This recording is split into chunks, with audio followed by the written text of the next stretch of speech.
Morgen zusammen. Ich will einfach in dieser Atmosphäre bleiben. Micha und Team, vielen Dank. Es war eine Sensibilität, mit der ihr uns in der Hand genommen habt und vor den Thron Gottes geführt habt. Es waren jetzt nicht nur Worte, die wir gesungen haben. Ich denke, ihr habt die Worte gesungen und wir waren im Herzen dabei. Und ich denke, das war so was Wertvolles. Es ist der beste Platz, wo wir sein können, vor den Thron Gottes zu kommen. Das ist der Platz, der Thron Gottes ist der Thron der Gnade und der Barmherzigkeit, wo wir die Hilfe bekommen, die wir notwendig haben. Und ich möchte diesen Ball jetzt einfach aufnehmen und sagen, bevor wir jetzt mit der Predigt anfangen, bleiben wir noch kurz in dieser Haltung. Wir sind vor dem Thron Gottes und der Thron Gottes ist nicht der Richterstuhl Christi, der am Schluss der Zeit aufgestellt wird, sondern der Thron Gottes, von dem wir eben gesungen haben, ist der Thron der Gnade.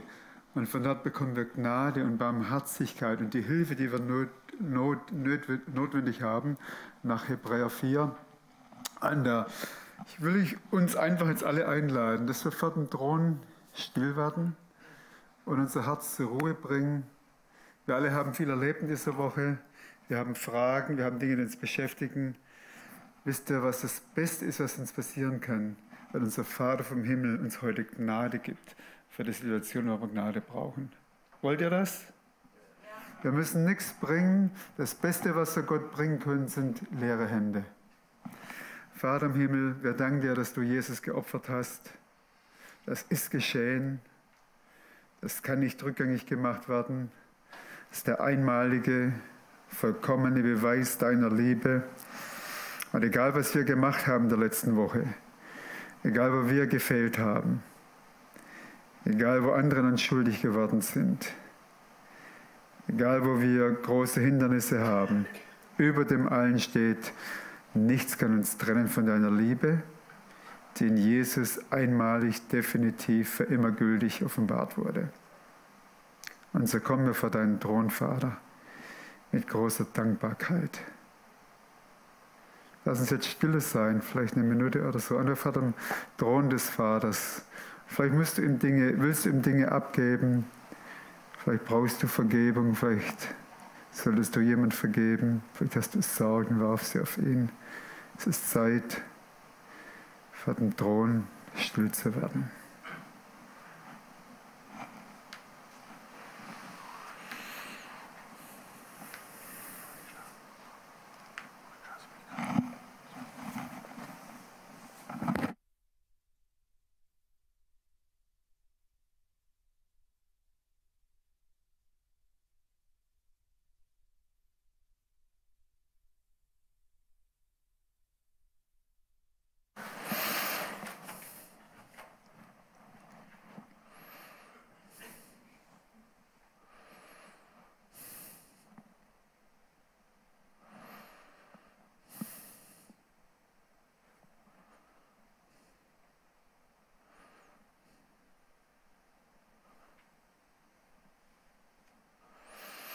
Und ich denke, während wir stille sind, ist es gut, dass wir uns daran erinnern, er kennt uns mit Namen. Er hat Interesse an einem Leben von jedem von uns. Du bist wichtig für ihn. Dein Vater im Himmel hat Jesus, sein Bestes, seinen Sohn, für dich geopfert. Deshalb bist du wichtig für deinen Vater. Er kennt dich, er hat nichts übersehen, sagt, ich bin für dich. Wer kann gegen dich sein? Ich bin der gute Hirte, der dich auf saftige Weide führen will. Und um meines Namens willen führe ich dich auf gute Wege, nicht weil du es verdient hättest. Mein Name ist Jesus, die Hilfe, die von Gott kommt. Und um meines Namens willen will ich dir zeigen, dass ich ein Gott bin, der Hilfe bringt. Ein Vater, der reich ist an Barmherzigkeit.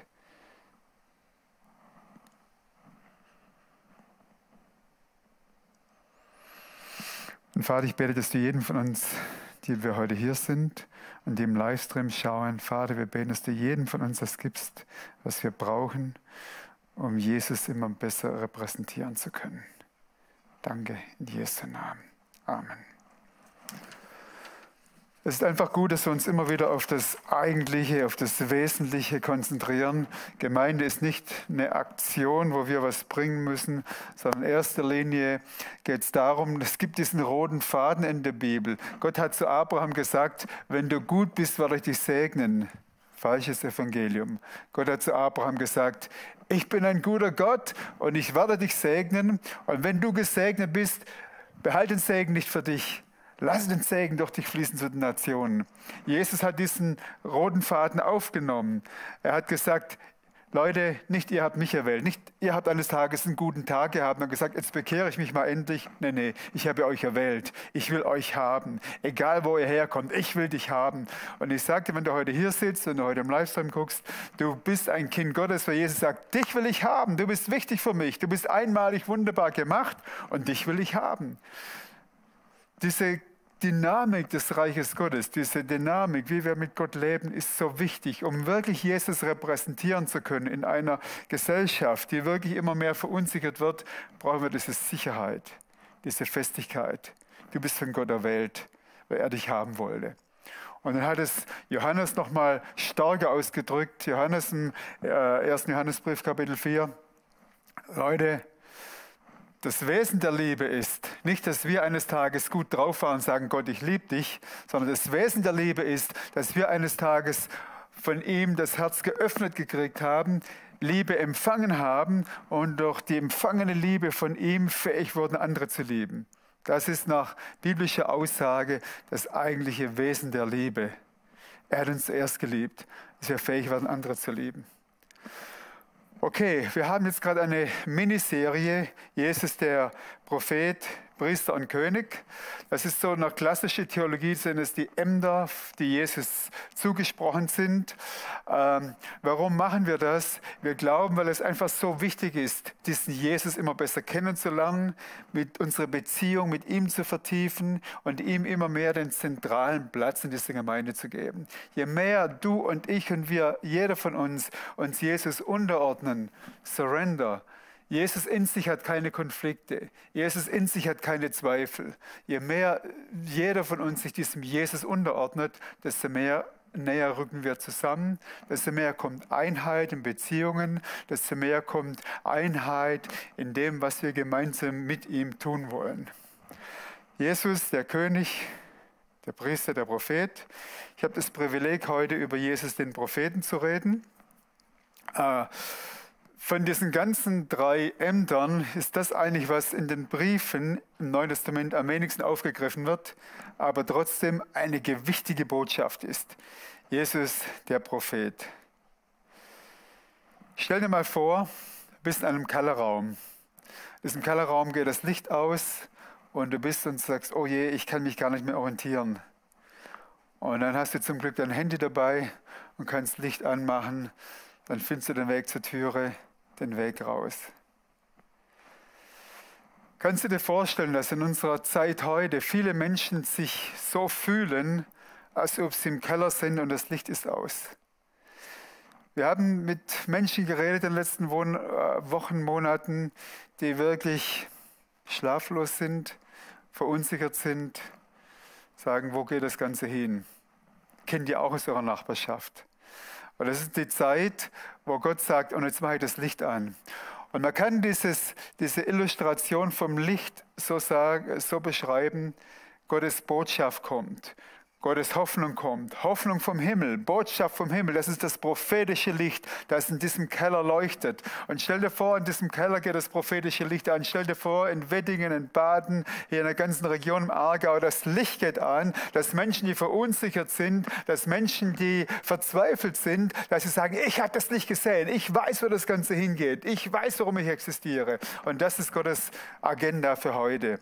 Und das ist nicht unsere Idee, sondern Jesus, der Prophet. Der erste Punkt jetzt ist diese Aussage, wenn wir mal vielleicht die Folie zeigen können, bitte. Diese Aussage, Jesus, der Prophet, wo kommt die her? Jesus wurde immer wieder mal als ein Prophet bezeichnet. Wenn wir uns mal kurz in die Zeit der Zeitwende, zur Zeit Jesu reinversetzen, Da ging Jesus durch die Straßen und das sollte eine Beerdigung sein und Jesus hat es einfach durcheinander gebracht. Der hat die Beerdigung gestoppt, er hat den Jüngling von Nain aufgeweckt, die Beerdigung hat nicht stattgefunden und die Leute haben gesagt, ein Prophet ist auferstanden. Gelegentlich bei solchen Wundern haben sie gesagt, ein Prophet. Die Frau am Jakobsbrunnen, zu der Jesus gesagt hat, du hast recht gesagt, du hast keinen Mann. 5 hast du gehabt. Dann sagt sie, wow, hier ist ein Prophet da. Das heißt, die ganze Idee von Prophet ist die Idee, da ist jemand, der von Gott eine Botschaft bekommt und diese Botschaft über Dinge, die dem menschlichen Auge nicht sichtbar sind, kommuniziert. Und jetzt gibt es aber die andere Linie noch, das ist die messianische Linie, der Prophet. Jesus wird in Matthäus 6,14 als der Prophet bezeichnet. Das heißt, da waren die Leute, die nichts zu essen hatten. Jesus hat 15.000 Männer, Frauen, Kinder versorgt. Und dann sagen die Leute, das ist der Prophet. Was meinen Sie mit der Prophet? In 5. Mose 18,15 sagt Mose, eines Tages wird einen Propheten wie mich, wird dir der Herr, dein Gott, aus deiner Mitte unter deinen Brüdern aufstehen lassen. Auf ihn sollt ihr hören. Und diese Verheißung Gottes war über 1500 Jahre vor den Augen der Juden. Sie wussten, eines Tages kommt der Messias. So dieser Messias, es war einerseits ein Nachkomme Davids, diese königliche Eigenschaft. Es war aber auch jemand wie Mose, der von Gott gesandt ist und auf den sie hören sollten. Und damit wir jetzt also dieser Linie nachgehen, Jesus der Prophet, in anderen Worten, das, was Mose getan hat, wurde durch Jesus getan. Wollen wir mal kurz darauf schauen, was hat Mose getan, was hat Gott durch Mose getan. Mose hat das Volk aus der Knechtschaft befreit. Raus aus Ägypten, da war die Armee der Ägypter, die war damals mit die stärkste der Welt. Und Gott sagt, raus von hier. Ich habe euer Schreien gehört. Ich bin kein tauber Gott. Diese Welt, die ich geschaffen habe, ist mir nicht gleichgültig. Mein Volk, das ich dem Abraham verheißen habe, ist mir nicht gleichgültig. Ich hole euch raus von hier.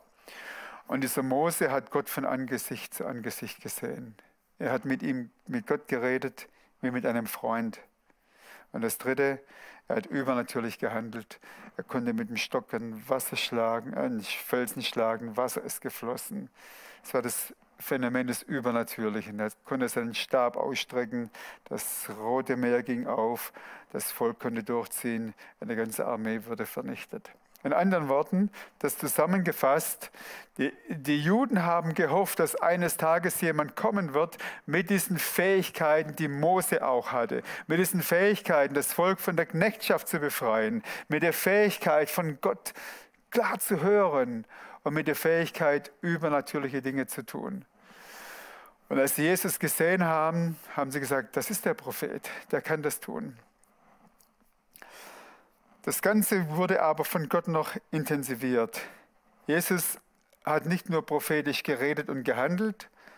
Es war nicht nur die Botschaft, Jesus hat nicht nur die Botschaft überbracht, tut Buße, kehrt um, das Reich Gottes ist da, sondern Jesus hat letztendlich, er war das Wort selber. Und auf dem baut das Ganze jetzt auf. Das heißt, Jesus, der Prophet, ist der sagt, ich bin das Wort. Die Botschaft, die vom Himmel kommt, bin ich persönlich.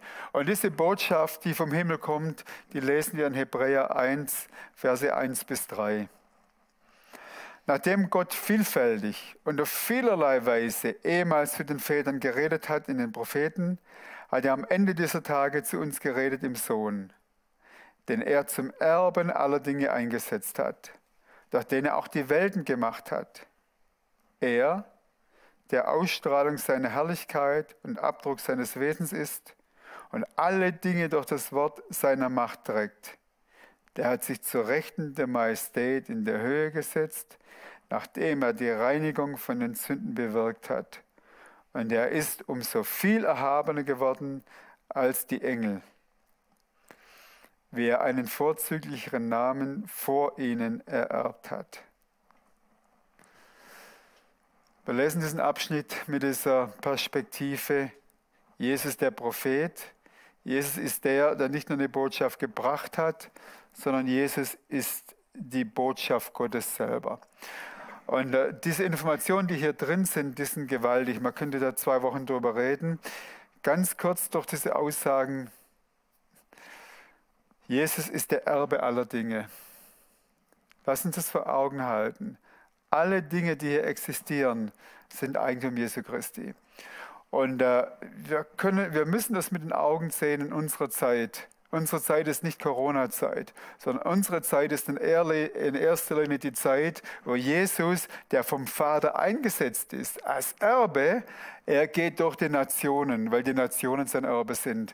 Und wenn wir unsere Denkrichtung in die richtige Richtung setzen, die Augen in die richtige Richtung, dann sind wir nicht in erster Linie von Corona und dem Ganzen, was damit zusammenhängt. Wir sind realistisch, wir sind vorsichtig und das ist alles klar. Aber wir wissen, die eigentliche Dynamik der Geschichte, angefangen von Abraham, ich will dich segnen, du sollst Segen sein. Weiter, ich habe euch erwählt und berufen und eingesetzt. Diese ganze Dynamik geht, Jesus, sagt der Vater zum Sohn, du bist mein Sohn. Du hast den Preis bezahlt, du bist der Erbe, dir gehören die Nationen. Und heutzutage bekehren sich so viele Menschen wie noch nie in der Weltgeschichte. Das ist die Realität. Ich hatte gestern das Privileg, mit Sibylle zusammen bei einer Videokonferenz dabei zu sein mit Roberto, der auch ein Buch geschrieben hat über Multiplikation. Roberto ist ein Pastor aus Brasilien. Und die haben lange, über Jahrzehnte, eine Baptistengemeinde gehabt, die so auf 400 Leute kam. Schon eine ganze Menge. 400. Und dann über Jahrzehnte. Und dann eines Tages wurden die Pastoren rausgefordert. Und sie wurden gefragt, wie viele Menschen sind bei euch in der Jugendgruppe, die nicht aus kirchlichem Hintergrund kommen? Haben sie den Namen durchgeguckt, die Liste? Gute Frage.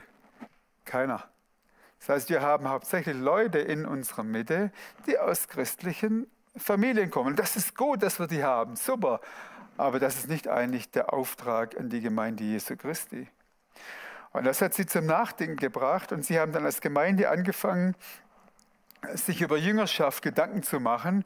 Und sie haben dann ganz kurz gesagt, also Jüngerschaft heißt, ich mache einen Jünger, der einen Jünger macht, der einen Jünger macht. Das ist die Lawine des Reiches Gottes, die nicht zu stoppen ist. Und ich kann das nicht alleine, deshalb, hey, lass uns in kleinen Gruppen uns treffen.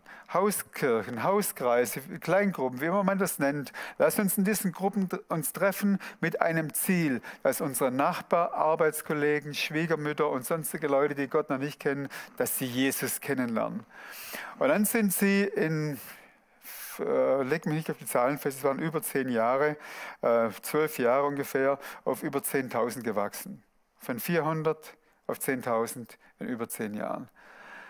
Warum? Nicht, weil sie jetzt plötzlich bessere Menschen wurden, ganz einfach, weil sie kapiert haben, Jesus ist der Erbe und weil er wert ist, angebetet zu werden, weil der Heilige Geist Jesus unter den Nationen groß macht und weil da Jesus zum Vater sagt, du sagst mir, diese Menschen gehören mir, wird eine Ernte kommen. Und die Ernte kommt, indem Jesus Menschen findet, hier auf dieser Erde, die sagen, ja Jesus, wir leben nicht für uns selber. Wir kommen nicht sonntags zusammen, damit es uns besser geht, sondern wir kommen sonntags zusammen, um Jesus zu feiern und um zugerüstet zu werden, während den anderen 6 Tage der Woche ihn bekannt zu machen. Gestern bei der Videokonferenz hat Roberto erzählt, als Lockdown in Brasilien anfing, und Lockdown in Brasilien war krass, ist die Gemeinde nochmal richtig gewachsen. Ich kann mir die Zahlen nicht so gut merken. Auf jeden Fall haben sie dann gesagt, was machen wir jetzt?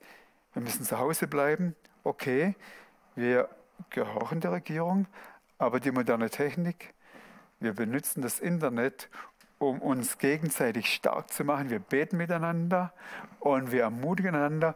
Und dann überlegen wir, welche Freunde, Verwandte, Bekannte haben wir, die Jesus noch nicht kennen. Und dann reden wir mit denen über Skype und Zoom und sonst was es alles gibt. Ne? Und in dieser ganzen Lockdown-Periode kamen viele, viele Menschen zum Glauben. Es wurden viele neue Hauskreise initiiert. Warum? Letztendlich, weil Menschen das ernst genommen haben, dass Jesus vom Vater gehört, kann man das voll nochmal sehen, dass sie glauben, der Sohn ist vom Vater eingesetzt als die Erben. Wie viel Prozent der Bevölkerung kennen in unserer Region hier Wettingenbad. Wie viel Prozent kennen Jesus? Michael, du bist da gut. 3%. Ich denke auch, das sind so die Zahlen in Mitteleuropa. Ne? 3%. Für wie viel Prozent ist Jesus gestorben? Ich glaube, als er am Kreuz geschrien hat, es ist vollbracht, hat er vor sich eine Vision gehabt. Offenbarung 5, 7. Er hat Menschen gesehen. Und die Bibel sagt, unzählbar viele aus allen Sprachen, Nationen. Das waren mehr als die 3%. Und das heißt nicht, Leute, wir müssen besser werden, sondern das heißt, Leute, wir müssen unser Denken realistisch machen. Und um Realisten zu werden, heißt es, es gibt diese Bestimmung zwischen Vater und Sohn. Jesus ist der Erbe aller Dinge. Und dieser Jesus ist die Botschaft Gottes in Person. Das prophetische Wort ist nicht ein Wort, das wir jetzt neu hören, sondern das prophetische Wort ist eine Person, die vor 2000 Jahren den Preis bezahlt hat. Durch ihn hat Gott die Welt geschaffen. Er ist das vollkommene Abbild von Gottes Herrlichkeit. Er ist der unverfälschte Ausdruck seines Wesens. Nächste bitte, da habe ich hier doppelt. Und wann wird diese Welt untergehen? Leute, durch die Kraft seines Wortes hält dieser Jesus das Universum zusammen. Wir brauchen keine Angst haben vor Weltuntergang. Jesus will seine Braut vorbereiten. Jesus will die Ernte reinholen. Und solange seine Braut nicht geschmückt ist und sagt, Maranatha, unser Bräutigam, komm, nimmt er sein Wort nicht zurück, wird durch sein Wort das Universum zusammengehalten, dass wir unseren Job tun können. Wisst ihr, warum der Globus sich noch dreht? Damit wir, die Jesus-Repräsentanten, unseren Job tun können, nämlich Jünger zu machen von allen Sprachen und Nationen, allen Volksgruppen. Und durch sein Opfer hat er uns von unseren Sünden gereinigt. Gute Botschaft. Glaubst du an Jesus? Glaubst du an sein einmaliges, vollkommenes Opfer?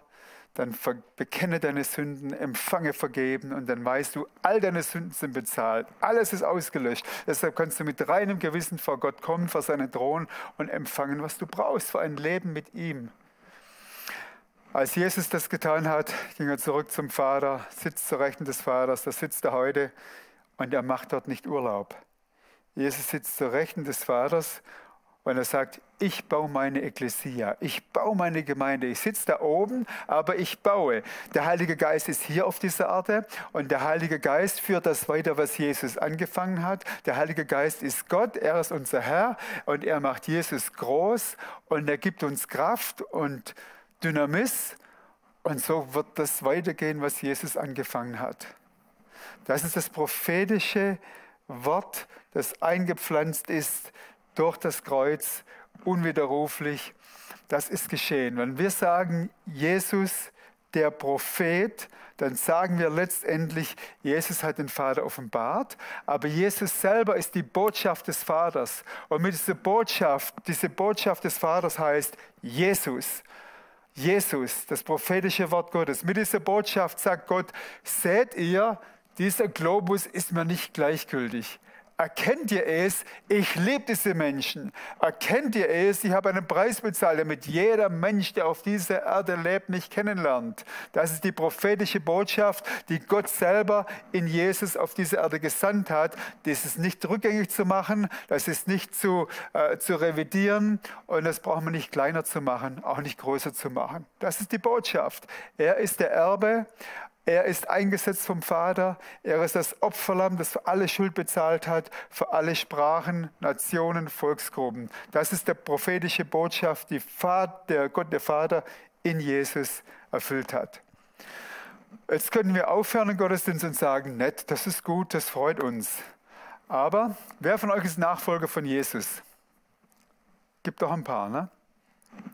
Also alle, die sagen, Jesus ist mein Retter und mein Herr, die sind eigentlich nach dem Verständnis von Jesus, ihr seid meine Nachfolger.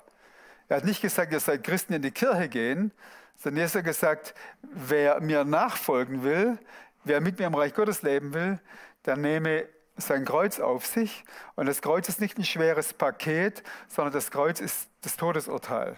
Das heißt, wer jemand Jesus nachfolgen will, dann sagt Jesus, nimm ein Todesurteil auf dich. Lebe nicht mehr für dich und für deine Ideen, für deine Karriere, für deine Wünsche, für deine Ängste, sondern lebe für mich. Denn ich baue hier ein Reich und das Reich, was ich auf dieser Erde baue, das wird diesen ganzen Globus einfach durchdringen. Also, diese Jesus-Nachfolger, ja, das ist jetzt unser prophetischer Auftrag als Nachfolger Jesus. Jesus war ein Prophet in seiner Botschaft und wir als Nachfolger von Jesus, wir haben einen prophetischen Auftrag. Und der prophetische Auftrag ist nicht in erster Linie die Zeit zu interpretieren, wann die Endzeit kommt und was denn alles noch schlecht passiert und so. Das ist nicht der prophetische Auftrag. Der prophetische Auftrag kann diese Dinge beurteilen. Ich habe in meinem Leben prophetische Worte bekommen, die sehr scharf waren und die für mein Leben wichtig und richtungsweisend waren. Aber wir reden hier über den prophetischen Auftrag, den wir zusammen haben. Und dieser prophetische Auftrag ist letztendlich nur, das Licht im Keller anzumachen für unsere Mitmenschen. Nicht mehr. Ist gar nicht so kompliziert. Also die Botschaft von Gott ist gekommen. Die Botschaft von Gott ist in einer Person auf diese Erde gekommen. Die Botschaft von Gott, dem Vater, ist in Jesus erschienen. Und wir haben den Auftrag, als Nachfolger von Jesus prophetisch zu sagen, ihr lieben Leute von Wettingen, ihr lieben Leute von Baden und von der Region Aargau, hört gut zu, es gibt Hoffnung. Das Licht ist angegangen. Jesus ist das Licht. Er ist die Hoffnung der Nation. Ihr Mitbürger, ihr Freunde, hört gut zu. Das Licht ist angegangen.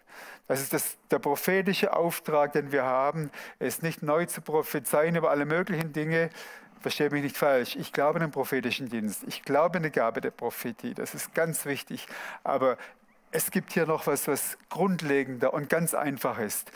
Jesus ist der Prophet, er ist die Botschaft Gottes und wir haben den prophetischen Auftrag, auf diese Botschaft hinzuweisen. Die Botschaft Gottes für Wettingen, für Baden ist, Gott sagt, ich liebe diese Menschen, ich liebe jeden Einzelnen.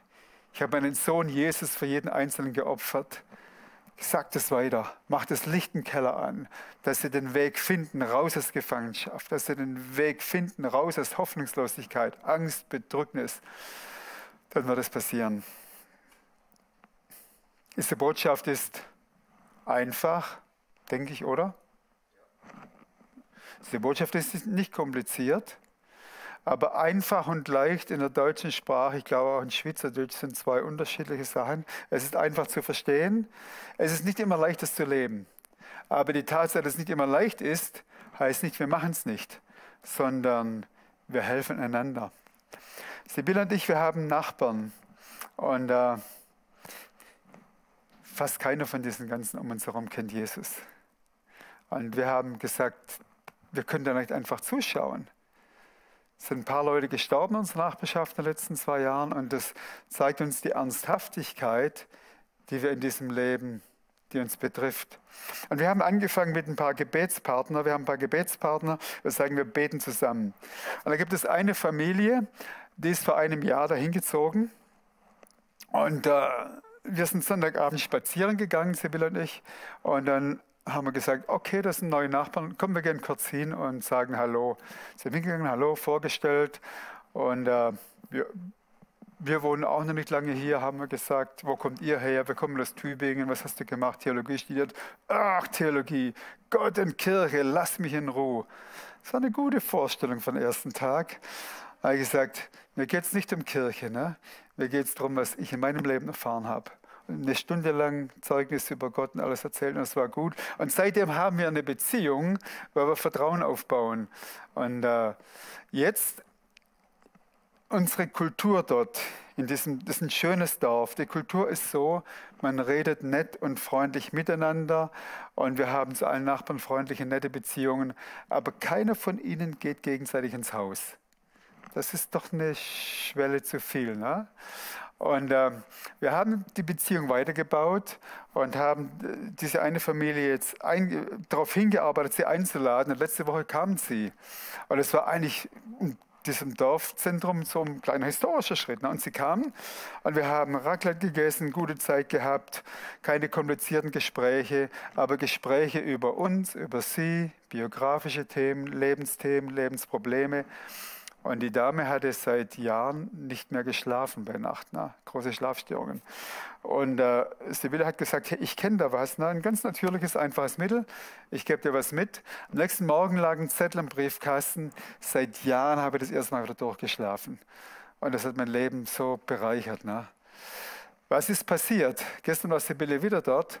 Und fängt jetzt, die Beziehung kommt auf ein neues Level von Vertrauen, Offenheit, Respekt. Und was will ich damit sagen? Ich denke, wir haben diesen prophetischen Auftrag, Menschen um uns herum spüren zu lassen. Nicht nur durch das gepredigte Wort, sondern wir lassen die Menschen um uns herum spüren, dass Gott gut ist. Gottes Güte, Gottes Freundlichkeit gilt für alle Menschen. Und da, wo wir diese Güte und Freundlichkeit Gottes weitergeben, ich glaube, da werden Menschen irgendwann tiefere Fragen stellen. Mir hat Gott 6, 7, 8 Leute über den Weg geschickt. Von daher weiß ich, die Leute müssen sich nicht beim ersten Kontakt bekehren. Ne? Aber wichtig ist, dass wir in uns diese innere Überzeugung haben. Jesus ist die Antwort. Er ist das Licht im Keller. Er ist die Hoffnung der Nation. Und wir haben als Jesus-Nachfolger, folgen wir dem Propheten Jesus nach und erzählen von ihm, von Gottes Antwort für das Leben von jedem Einzelnen, für das Leben in der Nation, besonders heute. Und das ist machbar. Und nicht leicht im Sinn, alleine wird man leicht müde, entmutigt. Aber für uns ist es so wertvoll, mit Gebetspartnern für Leute zu beten, und dann auch Schritte zu machen. Wir haben noch für eine andere Person aus unserem Umfeld gebetet. Diese Person hat mit Gott nichts am Hut gehabt. Ne? Und war jetzt im Krankenhaus für einen Monat, Krebs, Operation.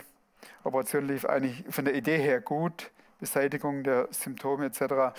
Aber die Wunde ist nicht geheilt. Und wir haben dann mit unseren Gebetspartnern gesagt, wir beten für diese Person. Jeder von uns hat ein paar Personen, wo wir sagen, für diese Person beten wir uns intensiv. Wir haben intensiv gebetet.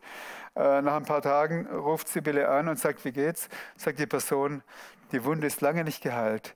Plötzlich, innerhalb einer Nacht, war die Wunde geheilt. Und ich denke, wenn wir diesen prophetischen Auftrag in diesem Sinne, das in unserem Herzen zuerst zu wissen, was Jesus getan hat, und dann uns verbünden mit Menschen, die sagen, ja, wir sind hier, weil Jesus im Himmel ist. Wir sind an seiner Stelle hier und der Heilige Geist ist in uns. Und weil Dynamis vom Himmel in uns ist, werden wir Zeugen sein und wird diese Königsherrschaft Gottes sich ausbreiten. Leute, da wird sich vieles verändern um uns herum. Jesus, der Prophet, wir als seine Nachfolger, haben diesen prophetischen Auftrag, auf ihn hinzuweisen. Noch die letzte Folie ganz kurz. Und damit kommen wir dann zur Landung. Was machen wir damit? Ich will uns alle eine Hausaufgabe mitgeben. Und die Hausaufgabe ist, überleg dir erstmal, für welche Menschen möchtest du regelmäßig beten. Gestern bei dieser Konferenz über Thema Kleingruppen sagt jemand, ich habe 50 Leute um mich herum. Aber ich merke eigentlich, ich habe für niemanden mehr Zeit. Deshalb glaube ich, fang an, darüber nachzudenken, für welche Menschen möchtest du regelmäßig beten. Das ist eine Person, 2, 3, eine kleine Gruppe, aber fang an. Und zweite Frage, mit wem zusammen? Ich glaube, diese Verheißung, wo 2 oder 3 zusammen sind in meinem Namen, da ist wirklich eine Verheißung Gottes drin. Such dir Gebetspartner, Verbündete und fangt an, für Personen, die Gott euch aufs Herz legt, zu beten. Und das dritte, damit verbunden, mit welchen Menschen, die Jesus noch nicht kennen, möchtest du in den nächsten 4 Wochen eine Beziehung aufbauen oder vertiefen. So, vielleicht hast du an 2, 3 Leute gedacht. Du denkst, ich will, dass dieser Mensch in den Himmel kommt. Ich will ihn in der Ewigkeit bei mir sehen. Fang an, für diese Person zu beten. Fang an, Beziehung zu bauen.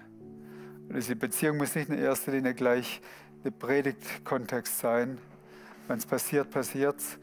Aber fang an, die Beziehung zu bauen.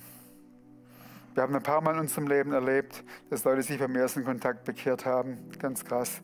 Gibt es auch, wollen wir nicht ausschließen. Aber ich denke, es geht darum, dass wir Beziehung bauen und dadurch diese prophetische Komponente der Nachfolge von Jesus wirksam machen lassen. Einfach diese Botschaft, Gott liebt diese Schöpfung. Gott liebt dich so sehr, dass er seinen Sohn Jesus geopfert hat. Du sollst es durch mich spüren. Der Segen Abrahams, mit dem ich gesegnet bin, den behalte ich nicht für mich. Das Erbarmen Gottes, die Liebe Gottes fließt weiter. Lass uns beten zum Schluss. Himmlischer Vater, wir danken dir, dass du den Propheten Jesus gesandt hast. Und Jesus ist die Botschaft, die von deinem Herzen kommt. Ich liebe jeden Menschen. Ich bin ein Gott der Hoffnung. Ich kann jede Schuld austilgen. Ich kann zerstörte Leben wieder heilen und wiederherstellen. Ich will das geknickte Rohr nicht brechen. Danke, Vater, für diese prophetische Botschaft in Jesus. Und ich bete jetzt für uns alle, dass wir wachsen in dieser Gnade, auf diesen Jesus hinzuweisen.